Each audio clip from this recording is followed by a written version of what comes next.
Hi everyone, my name is Harshita Khurana and I welcome you on the Mentors YouTube channel. So guys, आज के इस video में हम लोग discuss करने वाले हैं questions from the topic of periodic properties. Okay, periodic properties का पार्ट 2 है ये. प्रीवियस ये क्वेश्चंस हम डिस्कस करने वाले हैं जैम, नेट, गेट इन सब एग्जाम्स के. और before I go ahead let me tell you कि पीरियोडिक प्रॉपर्टीज का जो क्वेश्चंस का लेवल है वो जैम, नेट, गेट सभी के लिए सेम रहता है, कोई डिफरेंस नहीं होता है. इसलिए हम तीनों एग्जाम्स के क्वेश्चन कर रहे हैं. सभी टॉपिक्स के लिए एप्लीकेबल नहीं होता. फॉर एग्जाम्पल अगर आप क्वांटम केमिस्ट्री पढ़ रहे हो तो क्वांटम जैम के लिए अलग होती है, सीएसआई नेट गेट की हाई लेवल की होती है, बट पीरियोडिक में ऐसा नहीं होता. इसलिए हम कंबाइंड क्वेश्चंस कर रहे हैं. ठीक है, शुरू करेंगे हम लोग. इससे पहले अगर आपने पार्ट 1 ना देखा हो तो वो भी देख सकते हो. वहां पे भी हम लोगों ने काफी सारे क्वेश्चन जो है वो डिस्कस किए हैं. ठीक है, तो हमें ये वीडियो को जो है अभी शुरू करते हैं. And these are the results of our IIT JAM 2024 exam. So all these students have secured great ranks in the examination. And if you also want to prepare for IIT JAM or CSIR NetGate and secure a good rank in the examination, check out the description box. वहाँ पे सारी details available हैं about the courses. चलिए शुरू करेंगे. सबसे पहला question है from jam 2007 exam. Jam 2007 exam में ये क्वेश्चन आया है, आपको आयनिक रेडियाई का करेक्ट ऑर्डर बताना है. अब देखो आपके सामने ना कुछ ऐसे एलिमेंट्स दिए गए हैं जो एकदम से माइंड में नहीं आते हैं. तो इसमें जो ट्रिक थी, जो इंपॉर्टेंट पार्ट था इस क्वेश्चन में भी ये था. देखो यहाँ पे एलिमेंट्स कौन से, rubidium, indium, strontium and tin. एकदम से प्रॉब्लम ये आती है कि ऊपर वाला तो पार्ट ऑफ पीरियोडिक टेबल हमारे माइंड में छपा होता है, लेकिन ये ना माइंड में नहीं आता है एकदम से. रुबीडियम, इंडियम, स्ट्रोंशियम, टिन को देख के ये इमेजिन नहीं हो पाता कि कहाँ लाई करते हैं. थोड़ा सा ध्यान से सोचोगे तो ये सभी एक ही पीरियड यानी फिफ्थ पीरियड के एलिमेंट्स हैं. All these elements belong to fifth period. तो फिफ्थ पीरियड में एक्चुअली कैसे प्लेस्ड है, देखो फर्स्ट पीरियड में रुबीडियम होगा, उसके बाद आपका स्ट्रोंशियम होगा सेकेंड ग्रुप में, फर्स्ट ग्रुप में ग्रुप 1, ग्रुप 2, बीच में आपका डीएनएफ वाला जो है वो होगा. एंड देन आपका नेक्स्ट आगे होगा इंडियम 3+ होगा एंड SN4+. ठीक है, तो ये एक्चुअली ना एक ही पीरियड के एलिमेंट्स हैं. दैट्स ऑल, ये एक पीरियड के एलिमेंट्स हैं. अब ये एक ही पीरियड के एलिमेंट्स हैं और एक पीरियड के एलिमेंट्स में हमें पता है कि जैसे जैसे हम लेफ्ट टू राइट जाएंगे, अक्रॉस द पीरियड जाएंगे, द साइज शुड डिक्रीज. और यही यहाँ पे यूज होना था. तो सबसे ज्यादा जो साइज है वो किसका होगा, वो होगा रुबीडियम का. देन होगा आपका SR2+ का. देन होगा आपका IN3+. Okay, and then just give me a second, या IN3+ एंड देन SN4+ आपका. And that's all across the period. एक तो इनका देखो, और आप कैसे देख सकते हो, आप देखो चार्ज भी ज्यादा है. जब आपका चार्ज ज्यादा होता है आप उस तरीके से भी देख सकते हो. अगर वैसे नहीं भी देखना ना, तो simple way of doing this question was कि अक्रॉस द पीरियड हम जाते हैं जब, तो इफेक्टिव न्यूक्लियर चार्ज इंक्रीज हो जाता है और साइज या रेडियस जो होता है आयन का वो डिक्रीज हो जाएगा. तो डी ऑप्शन जो होगा वो आपका यहाँ पर करेक्ट होगा. राइट, ठीक है. तो ये क्वेश्चन इंपॉर्टेंट मार्क कर सकते हो क्योंकि पढ़ते ही नहीं माइंड में आता है कि ये पीरियोडिक टेबल में कैसे प्लेस्ड है. ये ग्रुप 1 है, ये ग्रुप 2 है, ये ग्रुप 13 है और ये ग्रुप 14 है. Is it clear? बट है सभी एक ही पीरियड के एलिमेंट्स. ओके, चलिए आगे चलेंगे. नेक्स्ट क्वेश्चन है सीएसआई नेट की साइट पर एक मॉडल पेपर गिवन है, उसमें से है ये क्वेश्चन. ठीक है, the covalent radii vary gradually in the periodic table.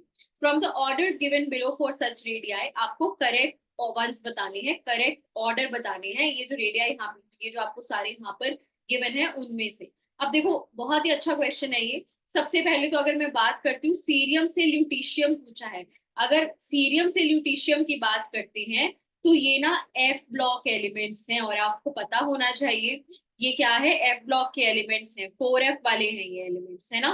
ठीक है, F ब्लॉक एलिमेंट्स में लेफ्ट टू राइट जाते हुए साइज जो होता है वो डिक्रीज करता है, जिसे एक और नाम भी दिया जाता है, वो होती है लैंथेनाइड कॉन्ट्रैक्शन. राइट, ठीक है. तो सबसे पहले हम ए ऑप्शन डिस्कस कर रहे हैं. सो साइज जो है वो क्या होगा, वो डिक्रीज करेगा due to lanthanoid contraction. Size जो है वो डिक्रीज करेगा. Y?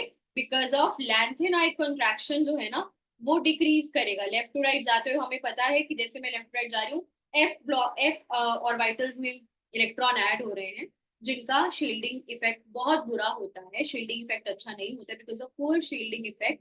The size decreases from cerium to lutetium, size जो होता है वो डिक्रीज होता है, ठीक है। तो दैट मीन्स डेफिनेटली सीरियम का जो साइज है वो ल्यूटिशियम से ज्यादा होगा। तो ए इज एब्सोल्युटली करेक्ट। अब देखो ऐसे क्वेश्चंस में हमेशा कोशिश करना ऑप्शन एलिमिनेशन यूज करने का। जैसे ए हमें पता लग गया करेक्ट है, तो दैट डेफिनेटली मीन्स कि देखो अब यहाँ ना एक्चुअल में आप इसे बहुत इजीली कर सकते हो।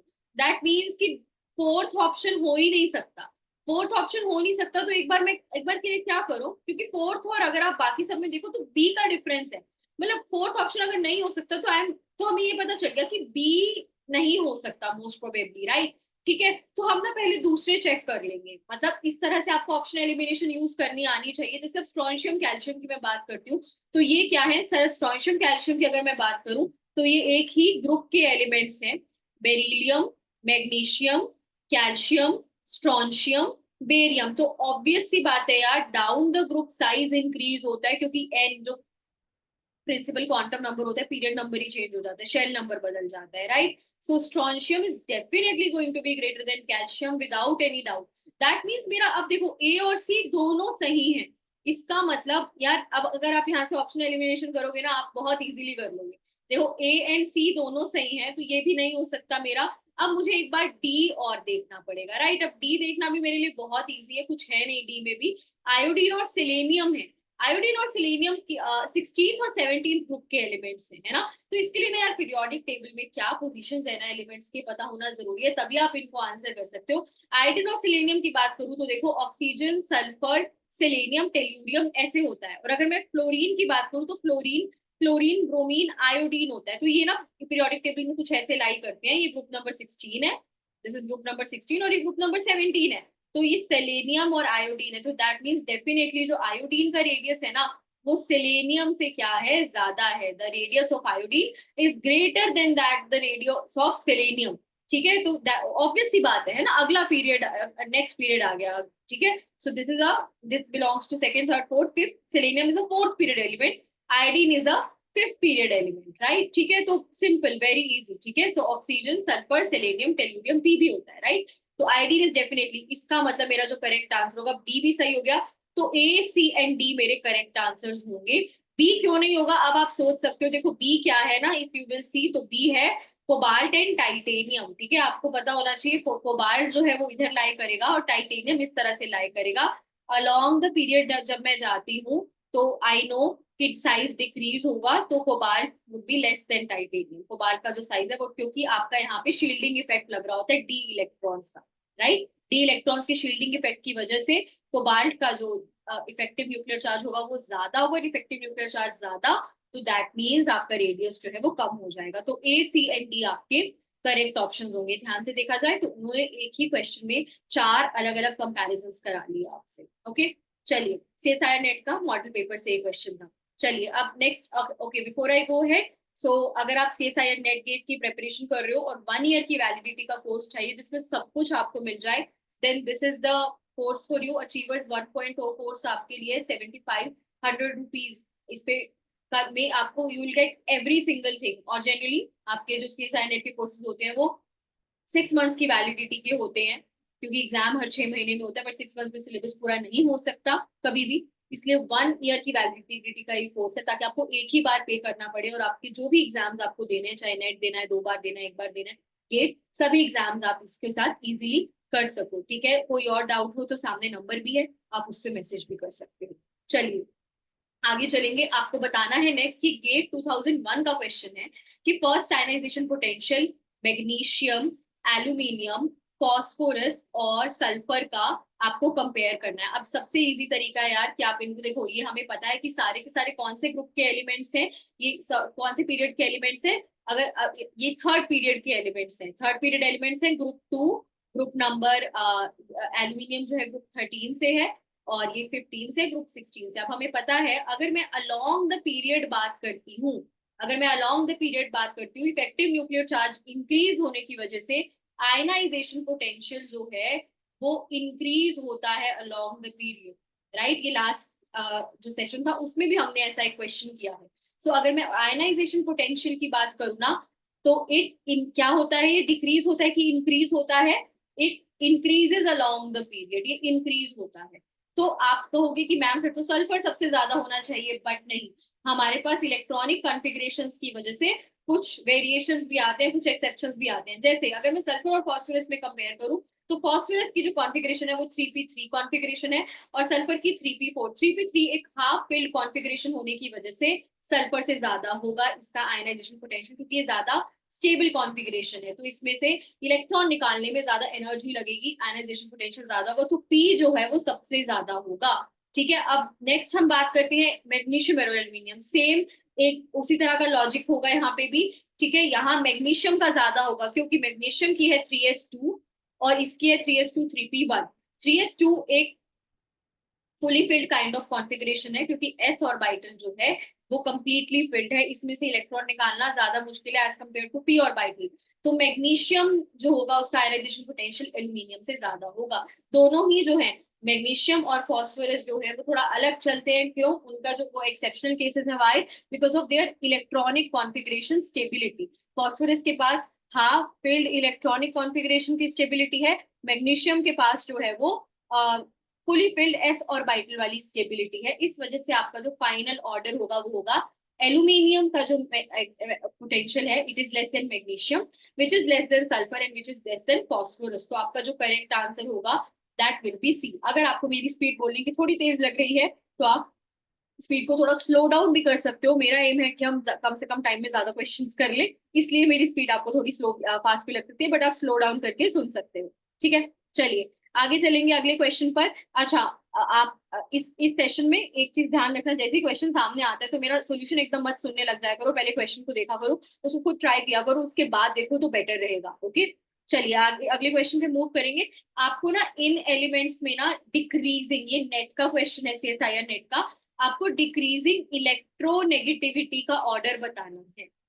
आपको डिक्रीजिंग इलेक्ट्रोनेगेटिविटी का ऑर्डर बताना है। This is a question from CSIR NET examination. You have to give the order of decreasing. अब देखो सबसे इंपॉर्टेंट ना बच्चे यही है कि आपको इन एलिमेंट्स की ना पोजीशन पता होनी चाहिए पीरियोडिक टेबल में, और आपको उनको एक बार लिखना पड़ेगा, तभी आप कर पाओगे, वरना गलती कर दोगे। पीरियोडिक टेबल में अप्रोक्सीमेटली इन एलिमेंट्स की क्या पोजीशन है ये आपको लिखनी पड़ेगी, only then you will be able to solve the question. तो ठीक है, CSIR नेट का क्वेश्चन है, शुरू करेंगे। सबसे पहले देखो एल्यूमिनियम गिवन है। एल्यूमिनियम ना ग्रुप नंबर 13 में होता है और थर्ड पीरियड में होता है, तो मैं इसको यहाँ लिख देती हूँ। नेक्स्ट आपको क्या गिवन है? कैल्शियम गिवन है। कैल्शियम फोर्थ पीरियड का एलिमेंट है।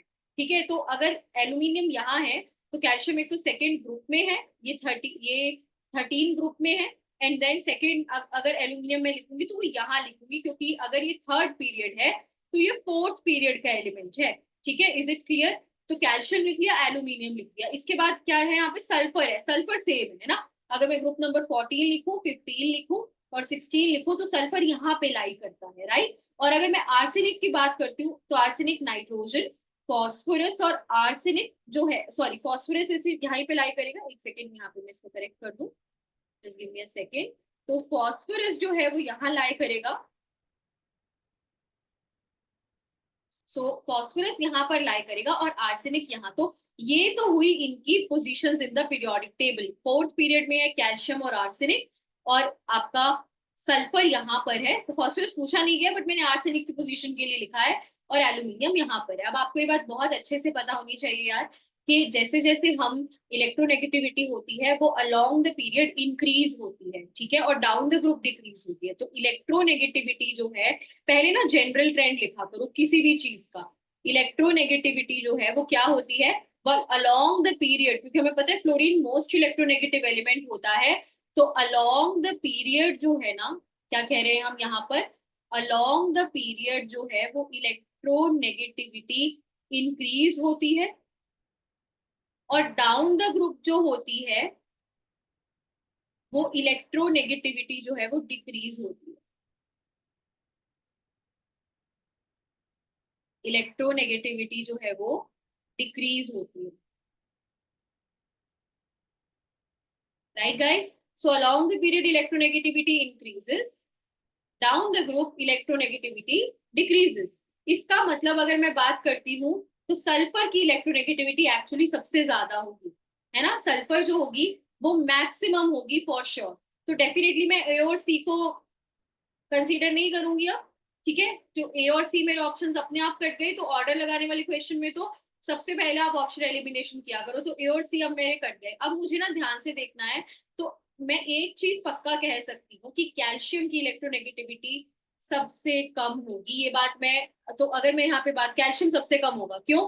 क्योंकि एक तो ये फोर्थ पीरियड में है, डाउन द ग्रुप इलेक्ट्रोनेगेटिविटी जो होती है वो डिक्रीज करती है, राइट, और पीरियड्स वाइज भी ये लेफ्ट में है, राइट। तो कैल्शियम, और एनीवेज हमें पता भी होना चाहिए यार, इन जनरल मेटल्स की इलेक्ट्रोनेगेटिविटी हाई नहीं होती, नॉन मेटल्स की इलेक्ट्रोनेगेटिविटी हाई होती। कैल्शियम एक मेटल है, राइट, इलेक्ट्रोनेगेटिविटी हाई, तो ये कॉमन सेंस भी अपनी यूज करनी है।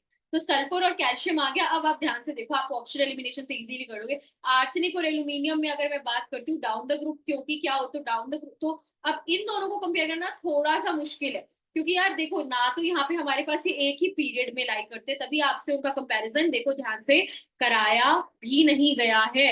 आप ध्यान से देखना, आर्सेनिक एल्यूमिनियम को कंपेयर करना इजी नहीं है एक दूसरे से। हमें ये अच्छे से पता है कि जो सल्फर होगी ना, वो डेफिनेटली आर्सेनिक से ये होगी, और हमें ये भी पता है कि एल्यूमिनियम की कैल्शियम से ज्यादा होगी पक्का, क्योंकि एल्यूमिनियम का जो पीरियड है वो भी थर्ड है, और थर्ड पीरियड है, और आपका जो ग्रुप है वो भी क्या है, 13 है, राइट, ठीक है। तो ये आप एक दूसरे से कंपेयर करके फिर आप ऑर्डर, बट आर्सेनिक और एल्यूमिनियम का direct comparison is very very tough. कुछ ना कुछ सेम होना चाहिए, सिमिलर होना चाहिए कंपैरिजन करने के लिए। जैसे कैल्शियम और आर्सेनिक को कंपेयर करना इज वेरी इजी, इसी तरह एल्यूमिनियम और सल्फर को कंपेयर करना इज वेरी इजी, राइट। तो इस तरह से आपको कंपैरिजन करने हैं, फाइनल ऑर्डर आपका बनेगा sulphur, arsenic, aluminium and calcium, ठीक है। और अपनी कॉमन सेंस नहीं भूलनी है, कॉमन सेंस यही कहती है कि मेटल्स जो होते हैं उनकी इलेक्ट्रोनेगेटिविटी कम होती है, और नॉन मेटल्स की इलेक्ट्रोनेगेटिविटी जो होती है वो ज्यादा होती है। Is it clear? तो इस तरह से आप अपना जो ऑर्डर है वो यहाँ पे लगा देंगे। क्लियर है? चलिए अगला क्वेश्चन देखेंगे। जैसे कि मैंने आप लोगों को बोला ही हुआ है, पहले खुद से कोशिश करो, फिर आप चाहे तो पॉज कर लो वीडियो को और फिर आप सॉल्यूशन देखो, तो वो ज्यादा बेनिफिशियल रहेगा rather than simply watching solution, ठीक है। नहीं तो अपना दिमाग नहीं लग पाएगा। अब अगला क्वेश्चन सीएसआईआर नेट का है। आपको बताना है कि इनमें से कौन सा ऐसा पेयर है जिसके इलेक्ट्रोनेगेटिविटी डिफरेंस सबसे ज्यादा होगा। अगेन इनको पोजीशन करो पीरियोडिक टेबल में। अगर आप ध्यान से देखो तो sodium, lithium, potassium group number 1 के एलिमेंट्स हैं। लिथियम अगर यहाँ पर है तो सोडियम ऐसे होगा और पोटेशियम ये होगा। ये पीरियड नंबर 2 है। अगर मैं पीरियड की बात करती हूँ, ये पीरियड नंबर 3 है, और ये पीरियड नंबर 4 है, ठीक है। तो पीरियड 2, 3, 4 है। अगर मैं यहाँ बात करती हूँ तो first sodium, lithium, sodium, potassium. Is it clear? अब अगर मैं बात करती हूँ ग्रुप नंबर 17 की, तो ग्रुप नंबर 17 में है कौन? फ्लोरीन एंड फ्लोरीन, ठीक है। अब हमें पता है फ्लोरीन की इलेक्ट्रोनेगेटिविटी ना सबसे ज्यादा होती है पूरे पीरियोडिक टेबल में, और फ्लोरीन की अराउंड 3.0। ये नहीं भी पता है फिर भी आप कर लोगे क्वेश्चन को, बट जनरली आपको पता होनी चाहिए फ्लोरीन और क्लोरीन की वैल्यूज। बट सपोज नहीं भी पता है, सपोज आपको नहीं भी पता है, तो आप कैसे करोगे? आप करोगे इसको ट्रेंड्स की हेल्प से। आपको एक बात तो अच्छे से पता है ना, ठीक है। How will you do this question? You will do this question with the help of trends. आप ट्रेंड्स यूज करोगे। कैसे यूज करोगे? देखो आपको ये पता है कि इलेक्ट्रोनेगेटिविटी जो है ना, डाउन द ग्रुप जाते हुए जो है ना वो डिक्रीज करती है ना। तो अगर सपोज लिथियम की एक्स है, सोडियम की y है, और ये z है, तो z जो होगी वो सबसे कम होगी as compare to y to x। तो सबसे कम इन सभी एलिमेंट्स में, लीस्ट किसकी है इलेक्ट्रोनेगेटिविटी, किसकी होगी पक्का? पोटेशियम की। सबसे ज्यादा किसकी होगी? पक्का पता है, फ्लोरीन की। तो ऑब्वियसली यार सबसे कम और सबसे ज्यादा ये लीस्ट इलेक्ट्रोनेगेटिविटी वाला एलिमेंट है। This is an element with least electronegativity, okay. This is the element with maximum electronegativity. ये जो एलिमेंट है इसकी जो इलेक्ट्रोनेगेटिविटी है वो मैक्सिमम है। तो यार ऑब्वियस सी बात है ना कि इन दोनों का डिफरेंस सबसे ज्यादा होगा, मैक्सिमम, और ये मिनिमम। डिफरेंस हाईएस्ट का मतलब होना यही है ना, सबसे ज्यादा डिफरेंस इन दोनों में ही होगा। तो के और एफ में सबसे ज्यादा डिफरेंस होगा इन इलेक्ट्रोनेगेटिविटी, ओके, राइट, परफेक्ट। चलिए अगले क्वेश्चन पे मूव करेंगे। सिंपल है।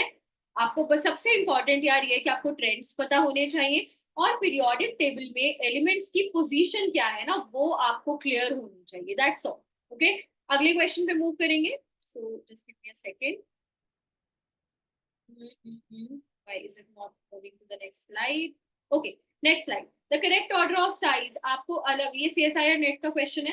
तो आपको सल्फर की अलग अलग स्पीशीज गिवन है, आपको साइज का ऑर्डर बताना है। अब ध्यान रखना हमेशा एक पॉइंट कि केटायन का साइज ना हमेशा अपने पेरेंट एटम से छोटा होगा, न्यूट्रल एटम से भी कह सकते हो। सो अ केटायन इज ऑलवेज स्मॉलर। उसका रीजन भी है, मतलब ऐसे रट्टा मारने की जरूरत नहीं है आपको। सो अ केटायन जो है ना, it is always smaller than it's parent atom. Okay, a cation is always smaller than neutral atom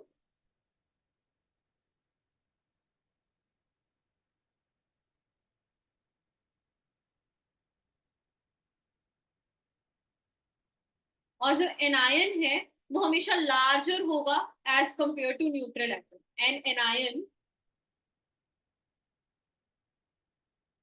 is always larger than its neutral atom,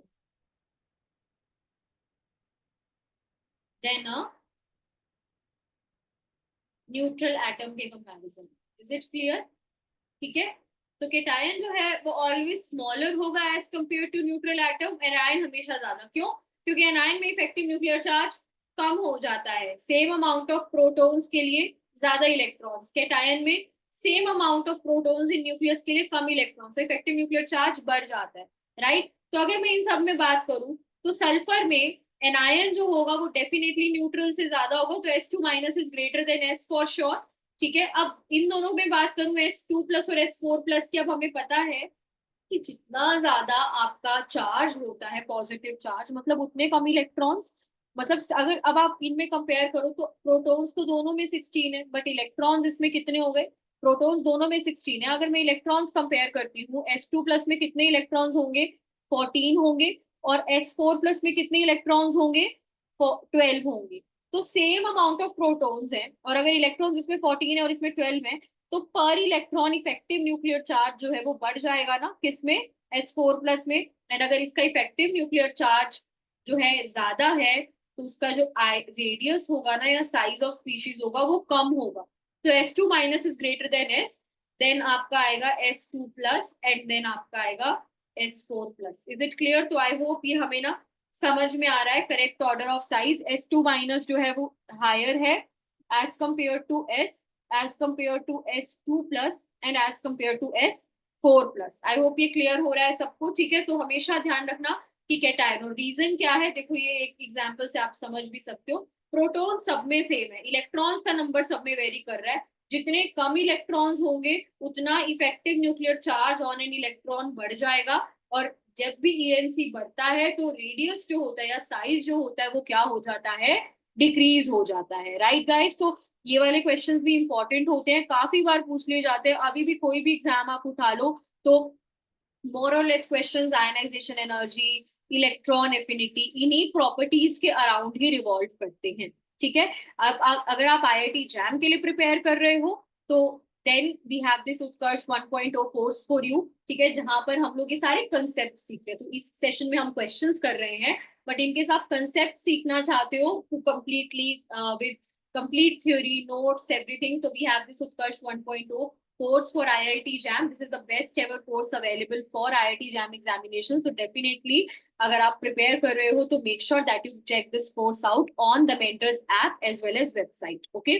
चलिए अगले क्वेश्चन पे मूव करेंगे। हमें correct valence shell electronic configuration बतानी है with atomic number. यार atomic number है 22 given है, शायद आपको दिख नहीं रहा होगा यहाँ पे। तो correct valence shell electronic configuration, बड़ा ही सिंपल क्वेश्चन है ये, जैम 2007 का क्वेश्चन है। 22 की तो बहुत ही सिंपल क्वेश्चन है। आई थिंक आर्गन होगा सबसे पहले, उसके बाद कौन होगा?